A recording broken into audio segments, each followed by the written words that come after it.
ராணிப்பேட்டை மாவட்டம் சோளிங்கர் அரசு மருத்துவமனை மற்றும் பேருந்து நிலையத்தில் சோளிங்கர் ரோட்டரி சங்கம் மற்றும் சோளிங்கர் டெம்பிள் சிட்டி ரோட்டரி சங்கம் சார்பில் போலியோ சொட்டு மருந்து முகாம் நடைபெற்றது. இந்த முகாமிற்கு சங்க தலைவர்கள் மருத்துவர் பாரி சீனிவாசன் தலைமை தாங்கினார். சங்க செயலாளர்கள் சத்யா, விக்னேஷ் முன்னிலை வகித்தனர்.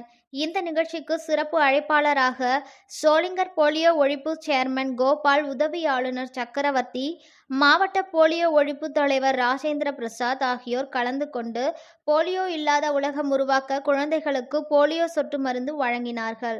அப்போது உதயகுமார், சங்க பணியாளர் அருண், முன்னாள் தலைவர் ஜெகநாதன், சங்க உறுப்பினர்கள் லோகநாதன், சதீஷ், பாலாஜி, சிவசங்கர் மற்றும் பொதுமக்கள் கலந்து கொண்டனர்.